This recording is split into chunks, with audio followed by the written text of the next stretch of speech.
All right, we are live on Facebook. Good afternoon, everyone. Thanks for joining us today.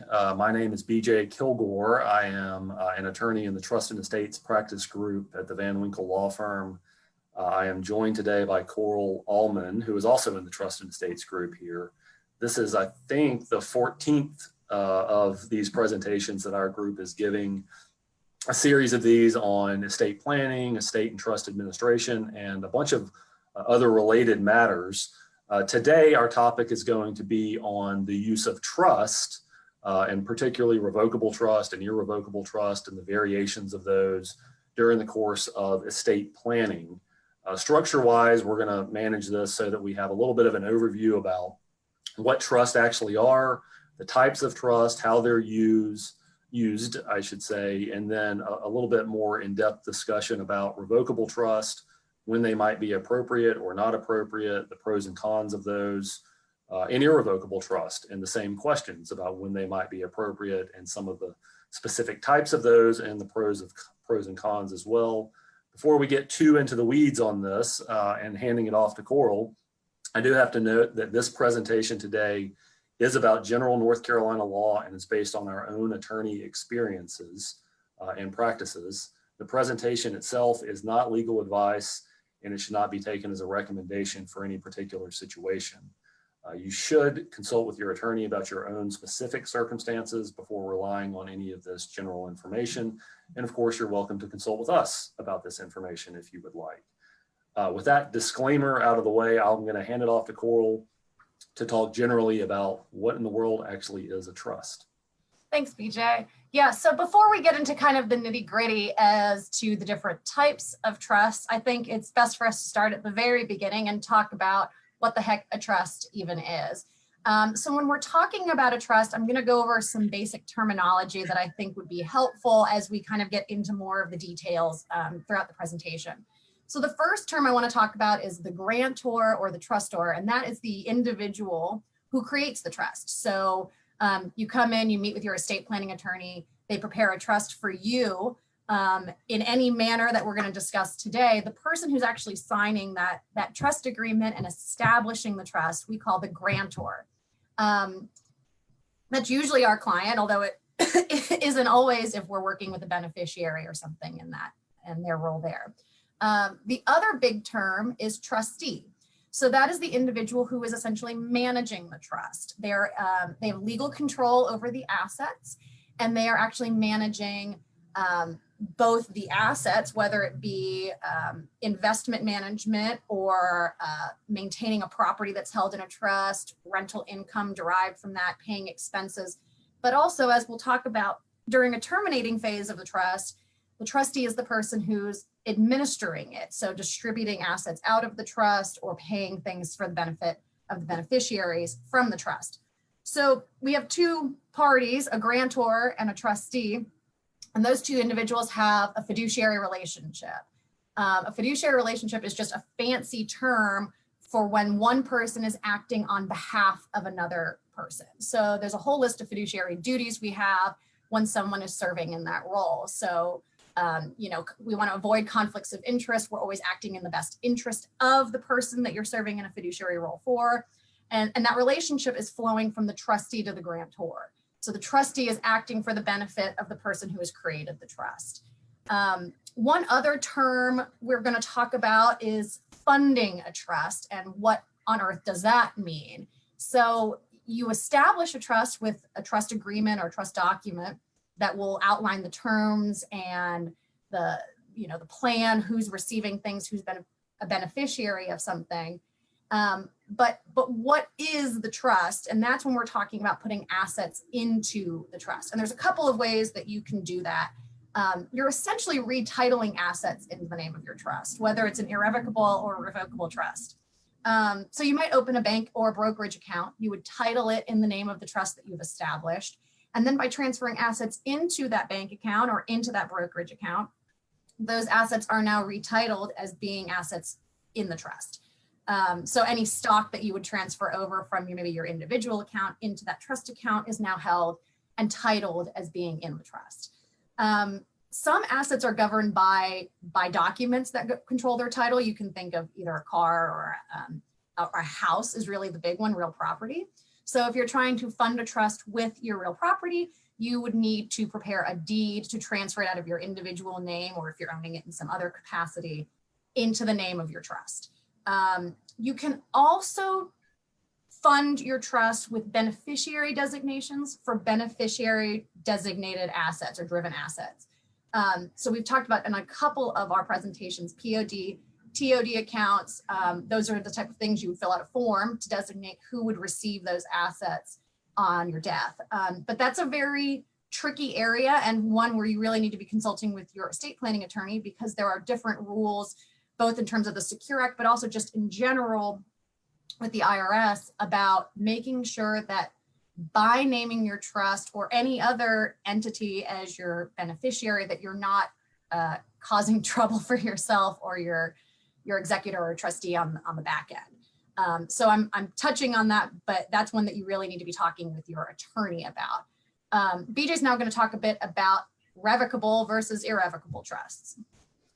Yeah, so when you're going through the planning process and considering the use of a trust, you're also determining what type of trust you should be using. And broadly speaking, as we already hit on a little bit, there are two overarching types of trusts that we use. One is a revocable trust, and the other is an irrevocable trust. And there are many variations of each one of those. And really, in working with your attorney, you can draft those documents, subject to some guardrails, to meet whatever your goals are at the time. But broadly, what are the big differences between a revocable and an irrevocable trust?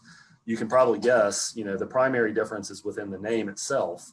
A revocable trust is one that, after the creator of the trust, also known as the grantor, establishes, they still have the power to amend it, to change it, to totally scrap it if they want to. So they retain that ability to change the terms of the trust at whatever point in time they choose to, up until the point where maybe they are either incapacitated or have passed away, at which time it might become irrevocable. An irrevocable trust isn't totally unchangeable, but it is much harder. And the ability to change that trust document, it's not impossible, but generally you would need either all of the beneficiaries of that trust, which might go down the line to numerous people or entities, to consent to that change or termination, or you might even have to go and get a court order to do so. So it's obviously much harder to change an irrevocable trust, as the name would suggest. A couple of other primary differences between these two types really comes down to the control, again, that the creator of the trust retains over how the trust itself is managed or the trust property is managed.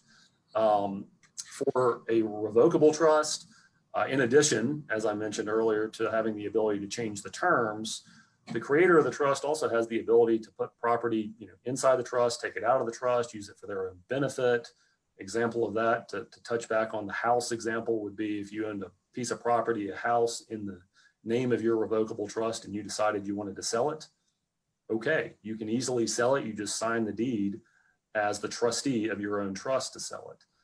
To the same extent, if you wanted to pull money out of a bank account or an investment account that was owned by your revocable trust, there's really no restriction on your ability to do that. A revocable trust, in large part, is kind of an extension of yourself, and mainly a substitute for a will that has some pros to it that a will itself does not, that we'll touch on a little bit later. An irrevocable trust is a different story, and there are some variations to this in situations where the grantor of an irrevocable trust might retain some control over the trust property and might get some benefit, maybe directly, usually indirectly, over some of the assets that go into the trust. But largely speaking, an irrevocable trust is established and property placed into that irrevocable trust.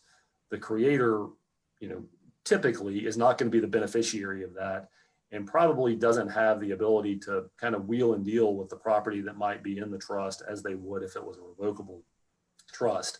In fact, oftentimes they are not going to be the trustee of that trust for a variety of different reasons.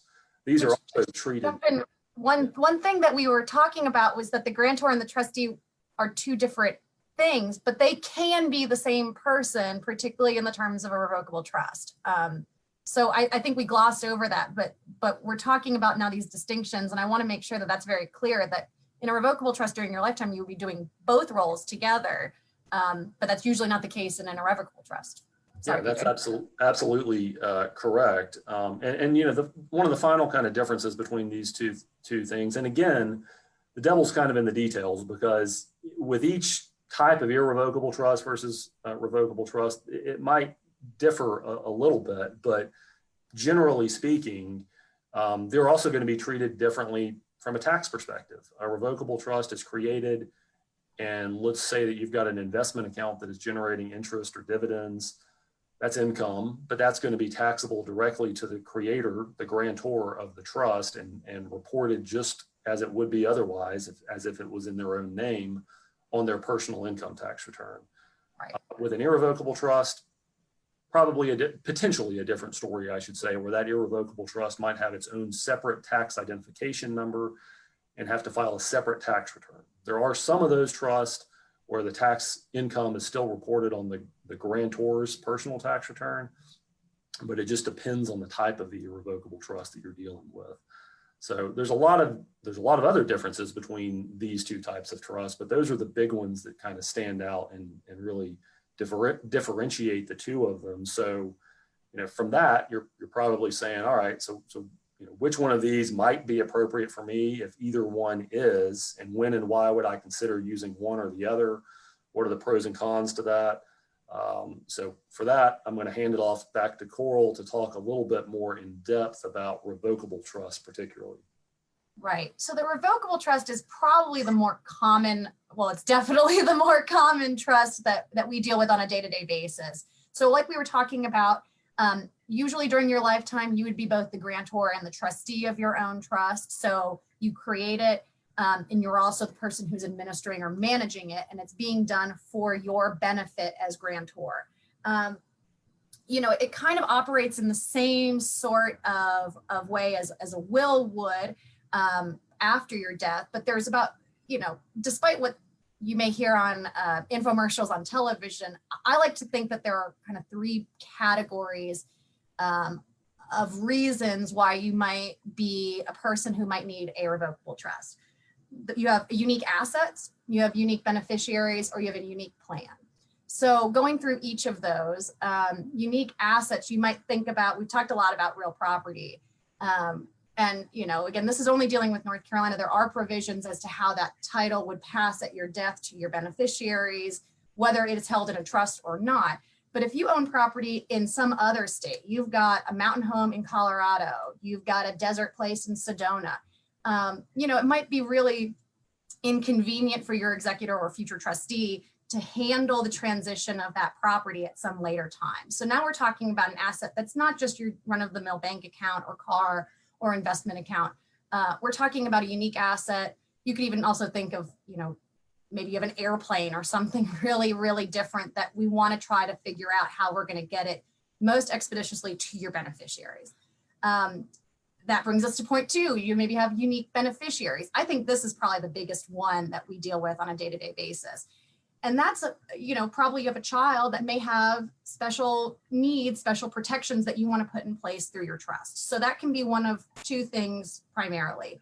You might have a child that has special needs and they're receiving government benefits. BJ is going to talk a bit about a special needs trust in whole, but you might be interested in giving, you have 3 children, you want all of them to receive a third, but that child's receiving government benefits and we don't want to do anything that's going to screw that up. The other situation where you might have a unique beneficiary is maybe an adult child who is technically an adult, but is not yet mature enough to be handling your an inheritance, any sort of distribution from the trust. They're going to get $300,000, $100,000, $50,000, and we don't think that kid can handle getting a big old check with that right off the bat. So we might want to set up a trust that will help kind of control how that money is distributed to them, whether it is a timing issue, so they can receive a quarter of it by the time they're 21, and then half at 25, and then 3/4 at 30, and then the rest of it at 35. Or you could think about even further restricting it and putting requirements as to in what circumstances it could be distributed. So the common one we talk about is HEMS, HEMS, health, education, maintenance, and support. So if your beneficiary has a need that falls into those categories, we could absolutely pay for that surgery he needs. We could definitely pay for her college tuition. But we're not just going to give them a big check so that they can buy a Corvette and buzz around town. And then the third category is a unique distribution plan. BJ and I actually gave a presentation about the probate process in early October, and we sort of talked about the fact that the clerk has significant oversight over that process, which is a great thing, right? We don't want someone taking money out of your probate estate for their own benefit. But it means that they're accounting for every penny in and every penny out. And if you have a very complicated distribution plan, you have lots of beneficiaries getting weird percentages or really unique assets that might be very hard to value, but they're getting them on different degrees, it might be really unwieldy to have to do that before the clerk. So it might be a much better situation to have everything flow, and we're going to talk about this in a second, but through your will into your revocable trust, or either title everything like we talked about, that funding of the trust during your lifetime, such that at the time that we're distributing it at your death, it is all going to go much more smoothly to the parties that you want. So BJ is going to talk a little bit about the pros and cons. We've kind of talked about when you might want it, but there's still more decision making that should go into that. Sure. So, talking about what the benefits and detriments are when you're considering the use of a revocable trust, and there's several. And before I get into them, though, I should probably say that most of the things that we talk about, a revocable trust doing after death, you can do through a will as well.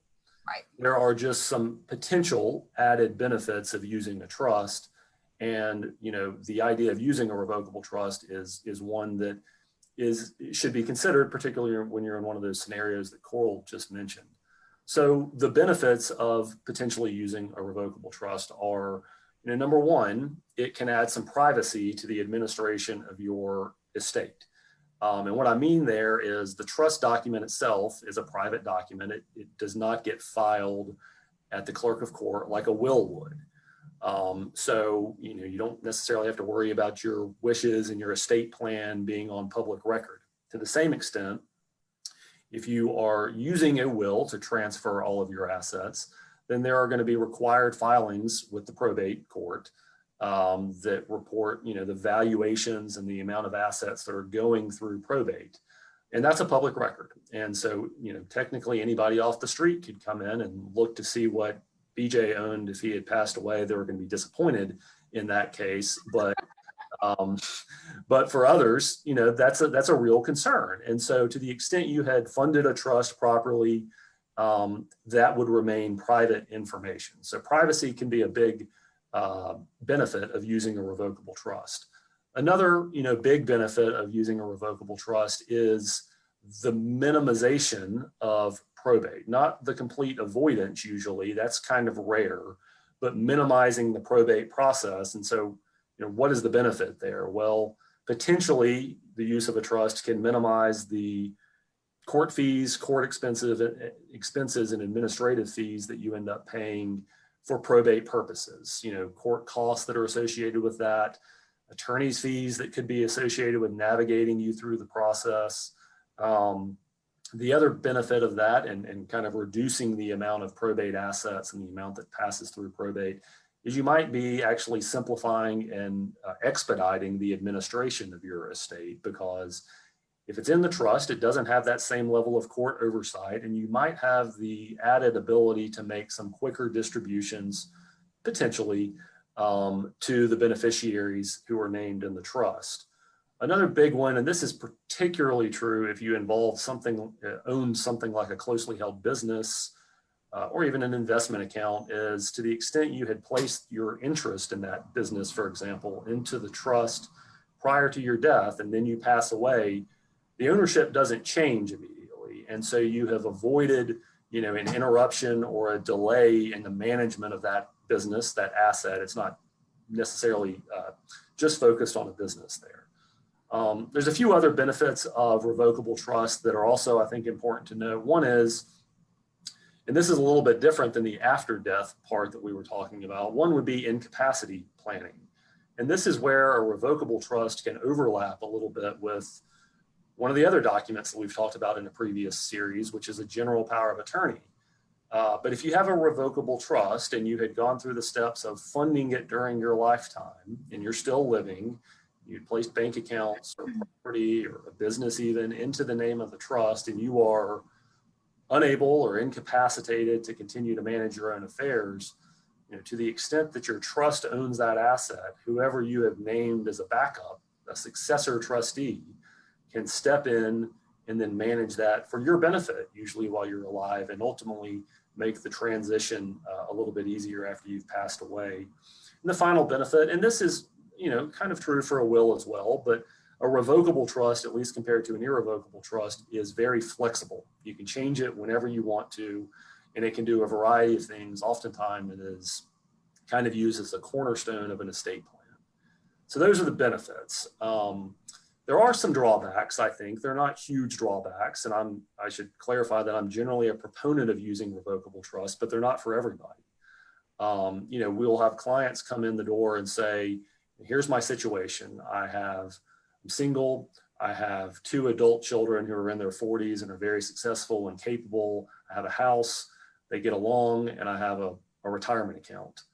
I want to put together a revocable trust. And, my first response to them is usually, why? Because it doesn't seem like most of the time, and, off the cusp, that would be something that is needed.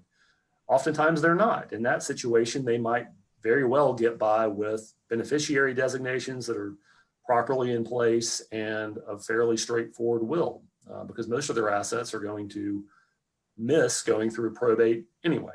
And so they may not be needed.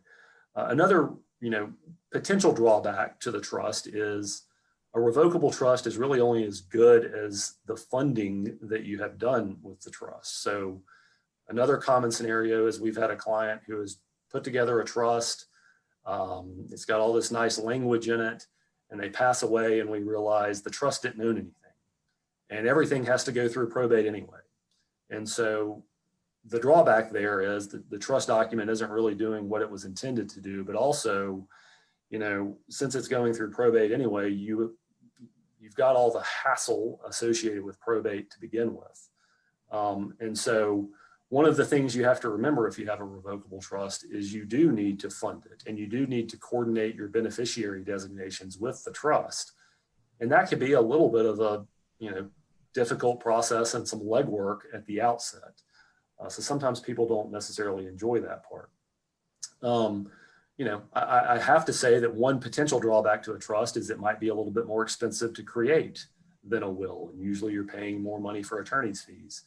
And then the final part that's not necessarily a drawback to a trust, I don't think, but that you do need to be cognizant of is that sometimes there can be some benefits to probate in the sense that having that court oversight and that court structure can be good when you've got beneficiaries who are disagreeing on everything.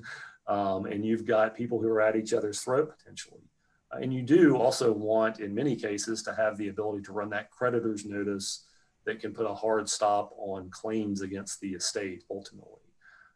So all in all, I'm a proponent of these revocable trusts, but you do need to be aware of some of the potential downsides to them as well. And so with that, I'm going to hand it back to Koral to hit on our next topic. So. I do want to say, we've been talking about avoiding the oversight of the clerk, and that is not to imply that there are not oversight mechanisms built in to prevent some sort of nefarious actions by the trustee.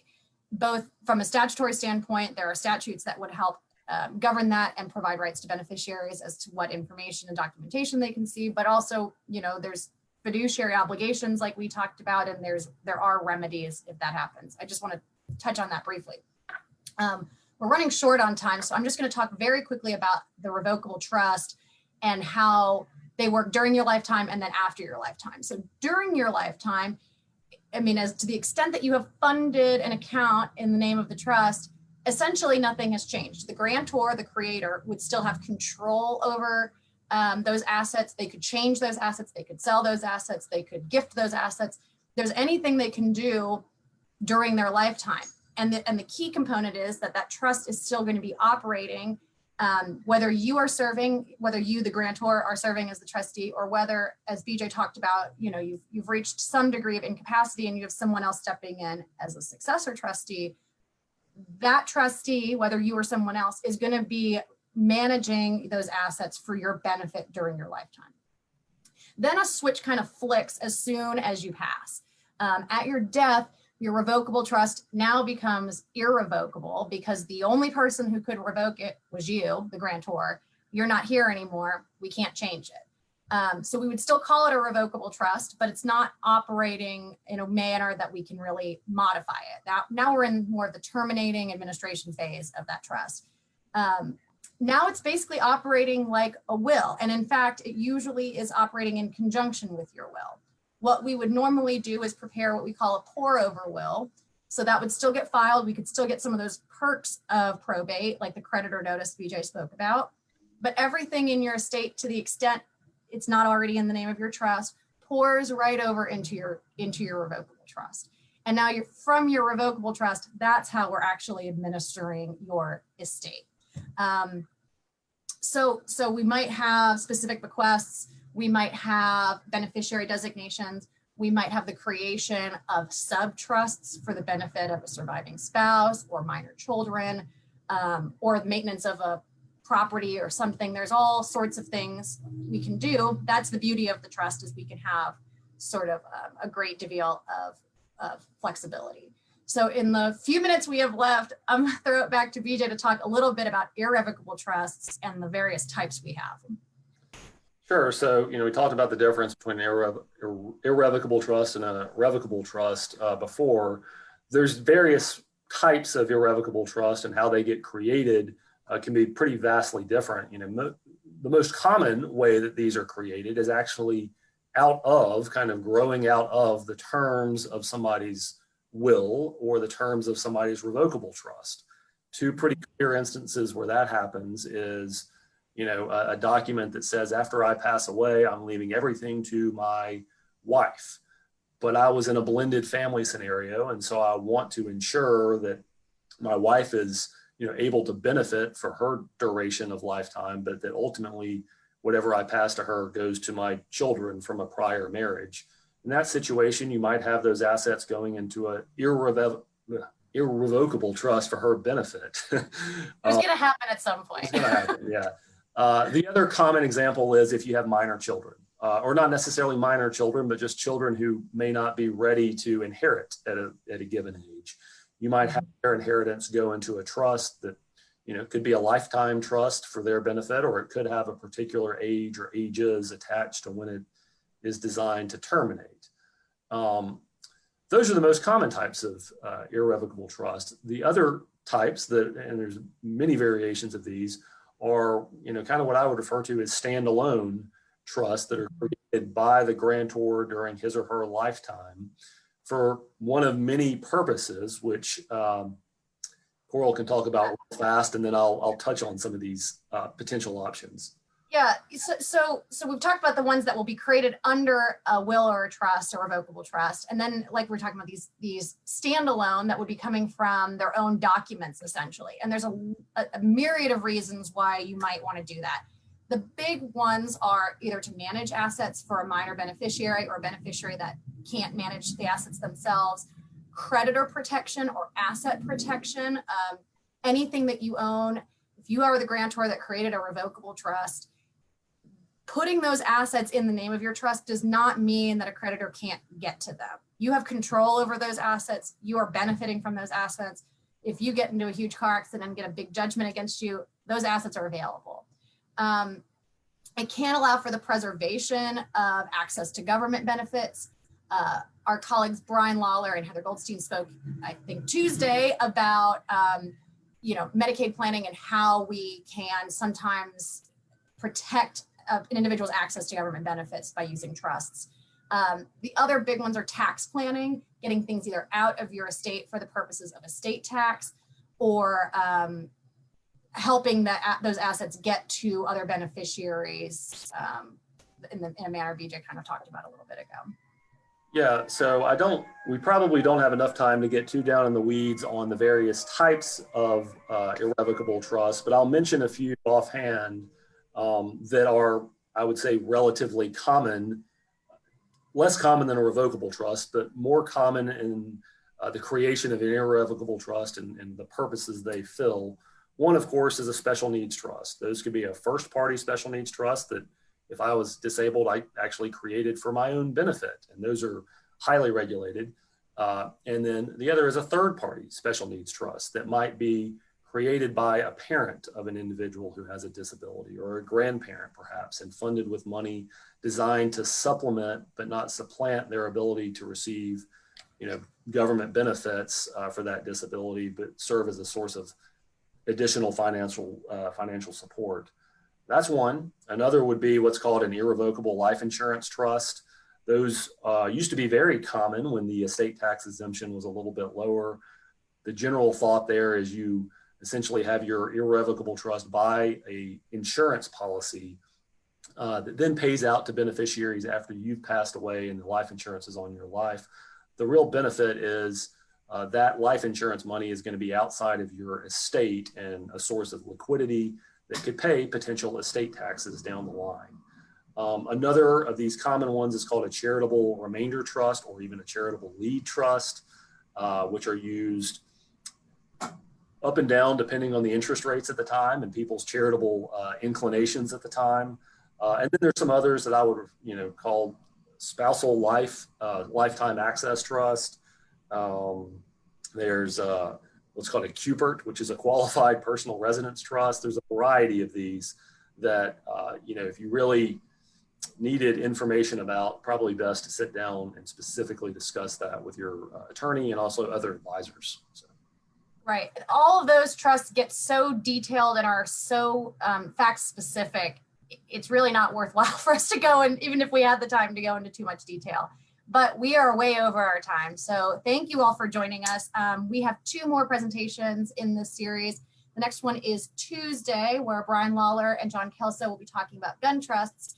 And I think of particular note to today's topic, our presentation next Thursday, I believe it is John Veazey and Steve Grabenstein are talking about modifying and terminating trusts. So to the extent that you can modify those irrevocable trusts we've been talking about, they're going to go into some of the hows for that. So we hope you'll join us for those next 2, and thank you for listening today.